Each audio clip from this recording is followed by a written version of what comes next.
Mr. John Coyle, CEO of HunterNet Cooperative. Welcome to Hunter Business Insider. That's great. We Thanks appreciate your very time. much. Good to see you again. Thank you.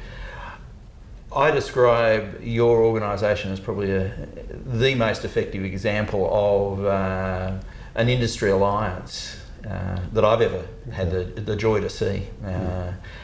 Expand on that a little bit for me. What do you guys do? Yeah. Well, I guess our organisation is committed to supporting our members, and our members are typically SMEs in the engineering and manufacturing industry. And we're actually 20 years old this year, so it's 20 years since incorporation of HunterNet, the cooperative. And we're there for our members, and we're there to help them go through the process of developing their business and supporting our industry, that is the engineering and manufacturing industry. So at the end of the day, we hope that we can help them find work, we can point them to work, but we can also help them find ways to run their business more competitively, to drive innovation, and importantly in these times, to improve productivity.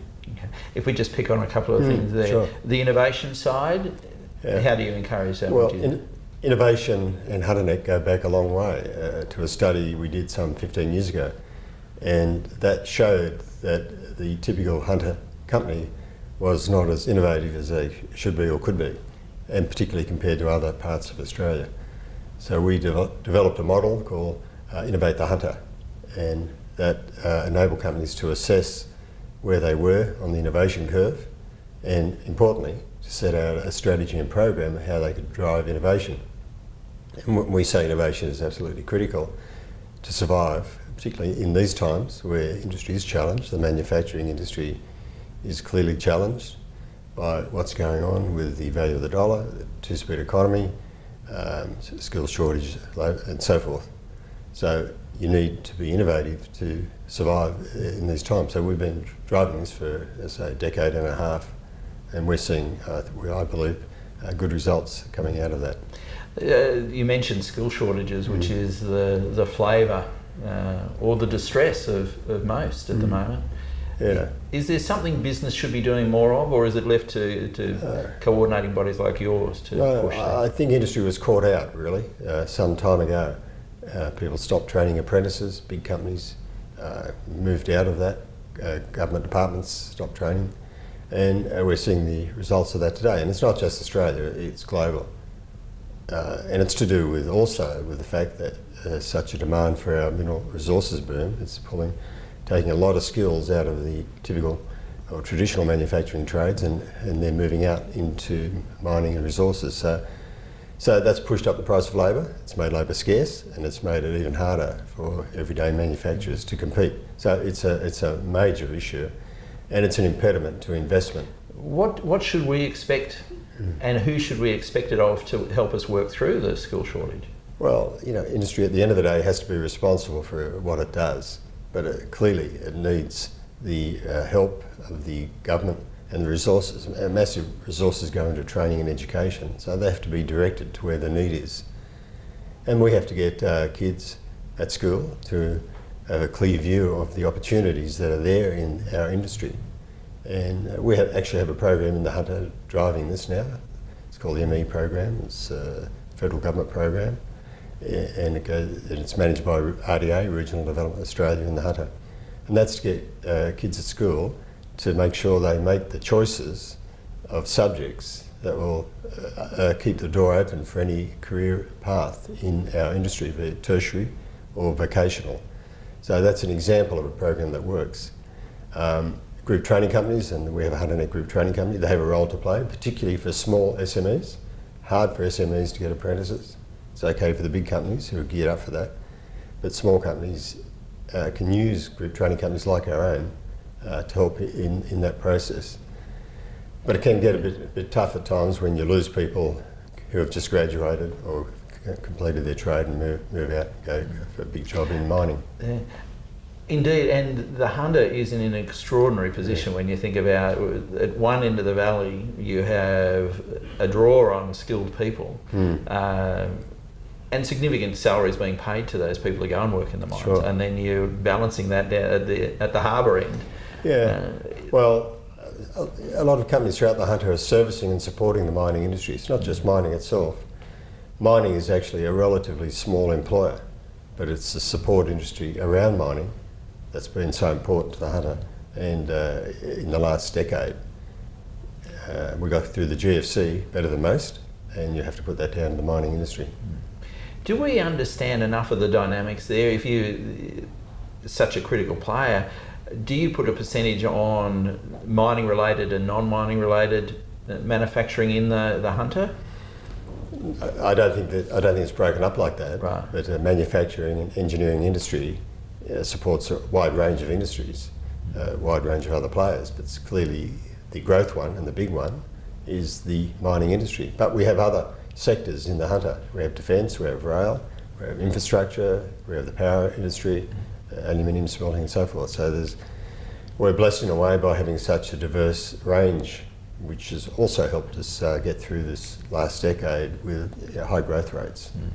If you look forward, we're heavily at business inside a Hunter, we're heavily into the accountability side of it all. Absolutely. Are there one or two projects you kind of look at and say, okay, well, I want to see this done in 12 months or 2 years? I guess the big projects take longer than that, but we have some major projects underway in the planning stage. We've got a new T4 terminal, coal terminal. You're looking at billions of dollars there, and we're actually seeing the tonnage through the port over the next 3 years more than doubling in the Hunter. So that's a massive program. Not just the port or the coal loaders, but it's the rail and it's what goes on the mine. Absolutely, right goes up right the valley. through. Yeah. And the multiplier effect is significant too. But we also see great opportunities with the expansion of Williamtown, the Air Force base there, which will become home of the JSFs in due course, and there's serious dollars there. Orica has a major expansion underway, some $700 million at the Orica plant. So, and then we have all the infrastructure. The port itself of Newcastle has got some serious projects on the drawing boards. And the reality is all of these will really, coming back to the shortage of labour, any day now, that's really going to make the game even tougher to find the skills. So it's a huge issue.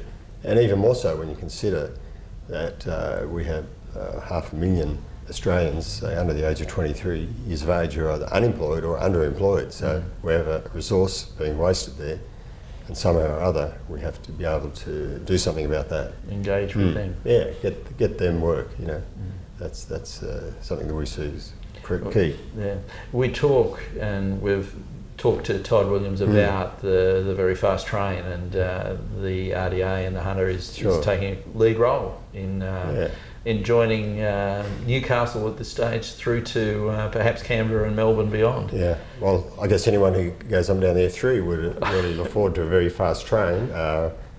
I think there's a way to go before we see that we may reality. not be buying tickets on it. No, I think so, yeah. Or the reduced rate ticket if we do buy one.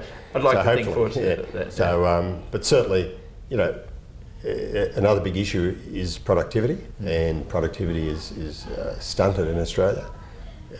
There's various reasons for this, but certainly infrastructure and the lack of up-to-date infrastructure is one of the key drivers of productivity. And it's How do we resolve that? When from your position, we have got brilliant technology and technicians in the Hunter. Yeah.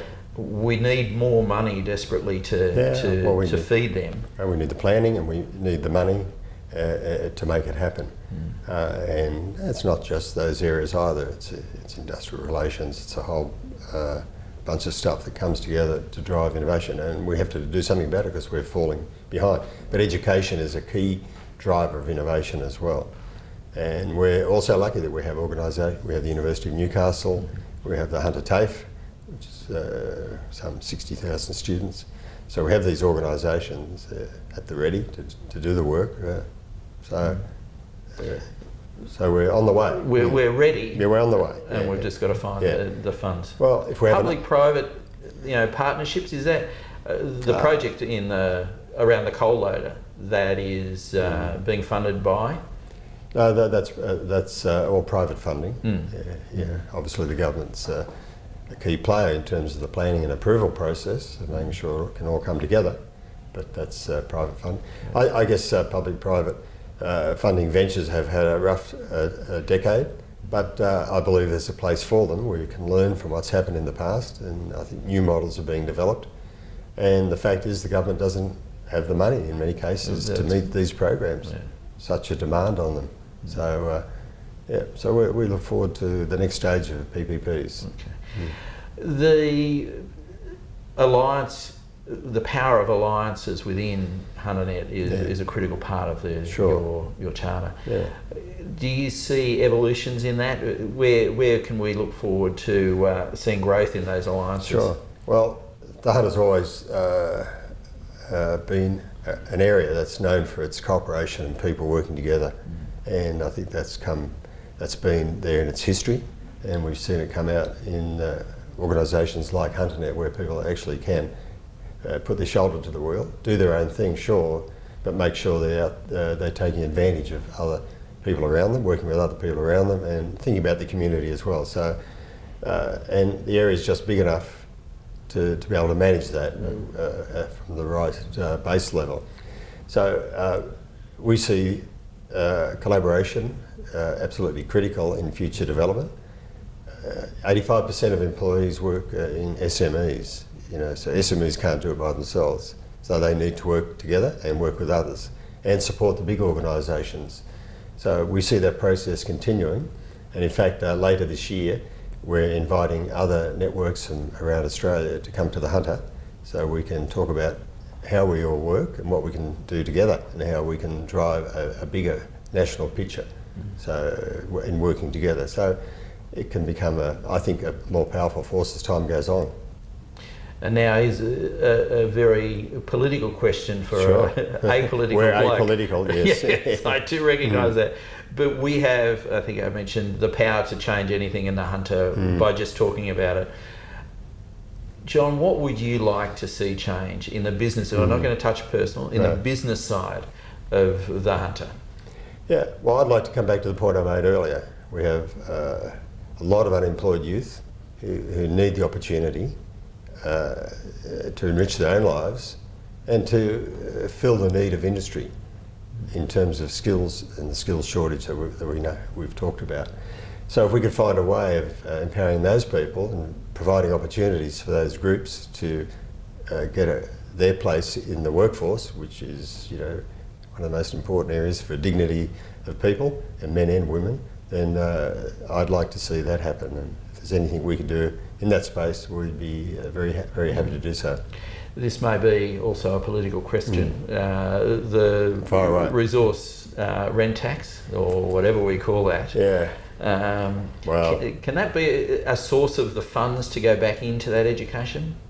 Yeah. I think the Hunter is always challenged by the proposition that they don't get enough of the wealth created back into the community and back into the business. And mining booms don't last forever, that's for sure. And history will show that. This has been a huge one, and it's going to continue, as far as we know, for some time. And in fact, next year, the growth coming from the mining resources industry is going to be greater than the GDP of New Zealand or something like that. So this is huge. So we have to make the most of it. If we can get some of those share of that wealth that's being generated, but giving recognition to the risk takers who are doing all the work. Oh, there's no question about that. But there's a balance there, and we sure would like to see more of that resource, more of that wealth coming back into more our balance, region. and that's I think it comes down to the politicians recognising that there is a proportion of funds that need to come back to the Hunter. Well, that's right, and and also so that our members and companies here can get a crack at the business too.